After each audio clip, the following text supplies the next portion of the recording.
آئیں آج عرس امام علی مقام کی اس محفل میں آپ کے سامنے آپ کو وہ لفظ ہی سنا دیتا ہوں جو حضور کی زبان چوم کے آئے ہیں۔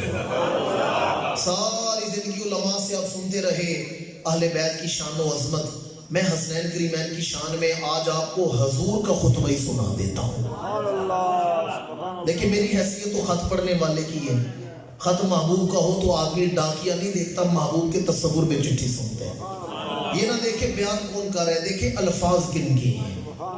میرے اور آپ کے آقا کریم تشریف فرما ہے ریاض الجنہ میں۔ کون سی جگہ ہے؟ اللہ کریم آپ کو ریاض الجنہ کے سجدے عطا فرمائے۔ ماں بین بیتی و منبری روضۃ من ریاض الجنہ، میرے گھر اور میرے ممبر کے درمیان کی جو جگہ ہے وہ جنتی ٹکڑا ہے، زمین کا حصہ نہیں، جنت سے لا کر وہ جگہ وہاں رکھی گئی ہے، اسے ریاض الجنہ کہا جاتا ہے۔ امام علی امام الانبیاء ریاض الجنہ میں تشریف فرما ہے، صحابہ حضور کے سامنے بیٹھے ہیں اور دونوں شہزادے حضور کی گود میں ہیں، دائیں ساتھ پر امام حسن، بائیں پر امام حسین، دونوں شہزادے گود میں ہیں۔ حضور نے خطبہ ارشاد فرمایا، بارے دیگر کہہ رہا ہوں، لفظ میرے نہیں، امام الانبیاء کے الفاظ ہیں۔ امام الانبیاء نے فرمایا ایھا الناس الا اخبرکم بخیر الناس جدا و جدۃ، الا اخبرکم بخیر الناس ابا و اما، الا اخبرکم بخیر الناس عما و عمۃ، الا اخبرکم بخیر الناس خالا و خالۃ، ہما الحسن والحسین جدہما محمد رسول اللہ وجدتہما خدیجہ ابنۃ خویلد وابوہما علی بن ابی طالب وامہما فاطمہ بنت رسول اللہ وعمہما جعفر بن ابی طالب وعمتہما ام ہانی بنت ابی طالب وخالہما قاسم ابن رسول اللہ وخالاتہما زینب ورقیہ وام کلثوم بنات رسول اللہ۔ میرے آقا نے فرمایا صحابہ آؤ میں تمہیں بتاتا ہوں کس کا خاندان اعلیٰ خاندان ہے، کس کی رشتہ داری اونچی رشتہ داری ہے۔ فرمایا حسن اور حسین کی رشتہ داری بڑی اونچی رشتہ داری ہے کہ ان کے نانا محمد رسول اللہ ہیں، ان کی نانی خدیجۃ الکبریٰ ہیں، ان کے باپ علی شیر خدا ہیں، ان کی ماں فاطمہ الزہرا ہیں، ان کے چچا جعفر طیار ہیں، ان کی پھپھی ام ہانی ہیں، ان کے ماموں قاسم ہیں، ان کی خالائیں زینب رقیہ اور ام کلثوم ہیں۔ پھر میرے آقا نے فرمایا جدہما فی الجنہ وجدتہما فی الجنہ وابوہما فی الجنہ وامہما فی الجنہ وعمہما فی الجنہ وعمتہما فی الجنہ وخالہما فی الجنہ وخالاتہما فی الجنہ وہما فی الجنہ وجاء فی روایت آخرہ ومن یحبہما فی الجنہ۔ فرمایا ان کا نانا بھی جنتی ہے، نانی بھی جنتی ہے، باپ بھی جنتی ہے، ماں بھی جنتی ہے، چچا بھی جنتی ہے، پھوپھی بھی جنتی ہے، ماموں بھی جنتی ہے، خالائیں بھی جنتی ہے، ان کے سارے رشتہ دار جنتی ہیں۔ ہما فی الجنہ، یہ دونوں بھی جنتی ہیں۔ وَمَن يُحِبُّهُمَا فِي الْجَنَّةِ، اور قیامت کی صبح تک جو ان سے محبت کریں گے وہ سارے بھی جنتی ہیں۔ دیکھیں میں اور آپ وہاں موجود نہیں تھے پر ہمارا ذکر تو وہاں ہو رہا ہے۔ اللہ کے رسول نے اس دعا میں ہمیں بھی شامل کر لیا ہے۔ فرمایا باپ بھی جنتی، ماں بھی جنتی، دادا بھی جنت، نانا بھی جنتی، نانی بھی جنتی، چچا بھی جنتی، پھوپھی بھی جنتی، ماموں بھی جنتی، خالائیں بھی جنتی، سارے رشتہ دار جنتی۔ ہما فی الجنہ، دونوں بھی جنتی ہیں۔ اور آگے میرا اور آپ کا ذکر ہو رہا ہے وَمَن يُحِبُّهُمَا، جو ان سے محبت کریں گے۔ کیا کریں گے؟ آج کا دن کام کاج چھوڑ کر یہاں آئے ہیں، کیا وجہ ہے؟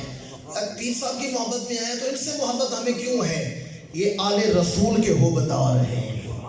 وَمَن يُحِبُّهُمَا، جو ان سے محبت کریں گے وہ سارے بھی، سارے شامل ہو جائیں، وہ سارے بھی۔ ایک حدیث مبارکہ یہ جامع ترمذی کی حدیث ہے، میرے اور آپ کے آقا کریم حضور کے ایک صحابی ہیں جن کا نام ہے حضرت حذیفہ رضی اللہ تعالیٰ عنہ۔ یہ مدینہ منورہ شہر میں رہنے والے نہیں تھے، باہر 7 بستیاں تھیں، کسی بستی کے رہنے والے تھے، اور ہر نماز حضور کے پیچھے آ کے نہیں پڑھ سکتے تھے۔ ایک دن فرماتے میرے دل میں خواہش پیدا ہوئی آج میں مغرب حضور کے پیچھے پڑھوں گا، تو مجھے ڈر تھا والدہ کہے گی بیٹا رات کا وقت ہے، جنگل سے گزر کے جاؤ گے آؤ گے، ماں کا دل تو ویسے نازک ہوتا ہے، تو میں نے کہا اما جان مجھے اجازت دیں، آج میں مغرب حضور کے پیچھے پڑھوں گا اور نماز کے بعد عرض کروں گا یا رسول اللہ آپ میری اور میری والدہ کی بخشش کے لیے دعا فرما دیں۔ بے شمار نکات ہے اس میں کہ دعائیں لے کر در رسول پر جانا بھی صحابہ کی سنت ہے، لیکن میں بات سے بات نکالنا نہیں چاہتا۔ والدہ نے کہا ٹھیک ہے بیٹا جاؤ، آئے حضور کے پیچھے مغرب پڑھی، کچھ لوگ آئے حضور نے ملاقات کی، حضور نفل پڑھتے رہے، اوابین ادا کرتے رہے، انہیں کی ملاقات نہیں ہوئی۔ پھر عشاء کی اذان ہوئی، ثم صلی العشاء، پھر نبی نے نماز عشاء ادا فرمائی۔ عشاء ادا فرما کر حضور چلے حجرہ عائشہ کی طرف۔ حذیفہ چونکہ ماں سے وعدہ کر کے آئے تھے کہ میں حضور سے دعا کرواؤں گا، ملاقات نہ ہو سکی، یہ بھی حضور کے پیچھے چل پڑے، اندھیرا تھا، حضور حجرہ میں داخل ہونے لگے، رک گئے۔ حذیفہ پیچھے اندھیرے میں کھڑے تھے، فرمایا انت حذیفہ، تو حذیفہ ہے؟ عرض کیا جی یا رسول اللہ میں حذیفہ ہوں۔ اللہ کرے آگے میں جو بیان کرنے لگوں آپ سمجھیں میں کیا بیان کرنے لگا ہوں۔ ابھی صرف تعارف کروایا ہے، ابھی ماں کی دعا نہیں پیش کی، ابھی یہ نہیں کہا میری ماں کو بھی دعا دے مجھے بھی دے۔ عرض کیا نانی یا رسول اللہ، جی یا رسول اللہ میں حذیفہ ہوں۔ میرے آقا مسکرائے، فرمایا ماں حاجتوں کا غفر اللہ لکا ولی امی کا، حذیفہ اپنی حاجت بیان کر، میری دعا ہے رب تجھے بھی بخشے تیری ماں کو بھی بخشے۔ یہ دعا دے کر فرمایا ماں حاجتوں کا، حذیفہ تیری حاجت کیا ہے؟ حذیفہ فرماتے ہیں میں سوچ میں پڑ گیا، اب میں مانگوں کیا، اب سوال کیا کروں، جو میں مانگنے آیا تھا نبی نے بن مانگے ہی عطا فرما دیا۔ کسی نے مانگا نہ مانگا وہ جھولی بھرتے گئے، کسی نے مانگا نہ مانگا وہ جھولی یا صلاحی حاجت تھی۔ پھر حضور نے گفتگو کا رخ پھیرا، میں نے کہا نا اس میں بے شمار نکات ہے، فرمایا انا ھذا ملکن، حذیفہ یہ ایک فرشتہ کھڑا ہے، لم ینزل الارض منذ قط قبل ھذا اللیل، اور یہ وہ فرشتہ ہے جو آج تک زمین پر نہیں آیا۔ فرشتوں کی تعداد ہمارے شمار میں نہیں، آسمانوں پر ڈیوٹیاں کرنے والے، بارشوں والے، بادلوں والے، ہواؤں والے، پہاڑوں والے، دریاؤں والے، اور سدرۃ المنتہا کا پتہ اس شخص سدرۃ ما یغشا، بڑے ہوئے فرشتوں سے، اور کوئی فرشتہ ہے نا حضور کی بارگاہ میں ایک نگاہ دے کر سمجھ جاتے ہیں کون پہلی دفعہ آ رہا ہے کون دوسری بار آ رہا ہے۔ واقف کل دے حالاں دا، واقف کل دے حالاں دا۔ امام الانبیاء نے فرمایا یہ پہلی دفعہ آیا ہے، اور آنے کا مقصد بھی سنیں، آنے کا مقصد استاذن ربہ ان یسلم علیہ، استاذن، اس نے رب سے اذن لیا، پروردگار مجھے اجازت دے میں تیرے نبی کی بارگاہ میں جا کے سلام پیش کرنا چاہتا ہوں۔ اس سے در رسول کی حاضری ثابت ہو رہی ہے، قرآن کہتا ہے ان اللہ و ملائکتہ یصلون علی النبی، فرشتے سارے درود و سلام بھیجتے ہیں، پر اس نے عرض کیا پروردگار میں تیرے نبی کی بارگاہ میں جا کر سلام پیش کرنا چاہتا ہوں۔ دوسرا آنے کا مقصد فرمایا یہ مجھے بشارت دینے آیا ہے، یبشرنی، بشارت دینے آیا۔ میرے پاس وقت ہوتا تو میں آپ کو خبر اور بشارت کا فرق سمجھاتا کہ ہر خبر بشارت نہیں ہوتی، بشارت وہ خبر جس سے سن کے دل خوش ہو جاتا ہے۔ اللہ نے فرمایا جا رہے ہو تو خبر وہ لے کر جاؤ جس سے سن کے میرے نبی کا دل خوش ہو جائے۔ تو خبر کیا ہے کہ میرے محبوب کی بیٹی بی بی فاطمہ الزہرا یہ جنتی عورتوں کی سردار ہے۔ اور فرمایا آگے مجھے بشارت دے رہا ہے ان الحسن والحسین سیدا شباب اہل الجنہ، میرے نواسے حسن اور حسین یہ جنتی جوانوں کے جنت میں جائیں گے نا، نمازیں پڑھنے والے حسین جیسا سجدہ تو کو کر کے دکھائے۔ سردار وہی ہوتا ہے نا جو اپنی جنس میں اعلیٰ عرفہ مقام رکھتے ہیں۔ ملک کے صدر کتنے ہیں پاکستان کے؟ جی دیکھ لیں اپنی حالت، ملک کے صدر کتنے ہیں؟ آپ کا بھی قصور کوئی نہیں، بڑا زنانہ سا صدر ہمیں مل گیا ہے، 14 اگست 23 مارچ کو لے لاتے ہیں، بیر دھوپ لگا کے پھر اندر بند کر دیتے ہیں۔ آپ کا بھی تو قصور کوئی نہیں۔ میں آپ سے پوچھنا صدر کا نام کیا آپ کو نہیں پتا ہوگا؟ ڈاکٹر عارف علوی، یہ ہمارے صدر ہیں۔ ملک کا صدر کتنے ہوتے ہیں؟ سردار کتنے ہوتے ہیں؟ ایک ہی ہوتا ہے نا۔ امام الانبیاء نے فیصلہ سنا دیا کہ جنت میں جائیں گے نا نمازیں پڑھنے والے، سردار کی نمازیں اعلیٰ ہونی چاہیے نا، تبھی تو سرداری کا حقدار ہے۔ فرمایا حسین اور حسن ایسی نمازیں پڑھیں گے حسین جیسا سجدہ تو کو کربلا میں کر کے دکھائے۔ جنت میں جائیں گے صابرین، انما یوفی الصابرون اجرهم بغیر حساب، جنت میں صبر کرنے والے جائیں گے۔ کون ہے جو 18 سال کا لال اٹھا کے بھی صبر کر رہا ہے؟ 6 مہینے کا اصغر اٹھا کے بھی صبر کر رہا ہے۔ میری ملت کے باشعور مسلمانوں، میں امام کا فیصلہ سنا کر نہ کربلا جانے کا گفتگو ختم کر رہا ہوں۔ جہاں سے میں نے گفتگو شروع کی، امام کربلا نہ جاتے تو کیا ہوتا۔ کردار یزید الگ مضمون ہے، وہ بیان کرنے کا وقت نہیں۔ امام علی مقام 27 رجب نماز عشاء کے بعد صحن مسجد نبوی میں تشریف فرما ہے کہ گورنر ہاؤس سے پیغام آیا کہ آپ کو مدینہ کا گورنر ولید بلا رہا ہے۔ امام گورنر ہاؤس میں آئے تو وہاں بند کمرے میں میٹنگ ہوئی۔ 3 لوگ تھے وہاں پر، امام ہے، مدینہ کا گورنر ولید ہے اور مروان ہے۔ بس کربلا سارا نہ سنیں، نہ میرے پاس وقت ہے، میں کربلا کی تعبیر امام کا فیصلہ بیان کرنے لگا۔ ولید نے جو مدینہ کا گورنر تھا خط نکال کر دکھایا کہ جناب امیر معاویہ کا وصال ہو چکا ہے۔ امام نے تعزیتی کلمات کہے۔ ولید نے کہا کہ یزید تخت حکومت تخت شام پر بیٹھ چکا ہے اور اس نے مجھے خط لکھا ہے کہ حسین ابن علی سے میری امارت، میری خلافت پر بیعت لی جائے۔ کیا کیا جائے؟ بیعت لی جائے۔ کربلا خود بخود سارا آپ کے دل میں اتر جائے گا اگر میرے چند لفظوں پر غور کر لیں۔ ہاتھ آگے کر کے کہتا ہے میری بیعت کریں، یعنی یزید کی بیعت کریں۔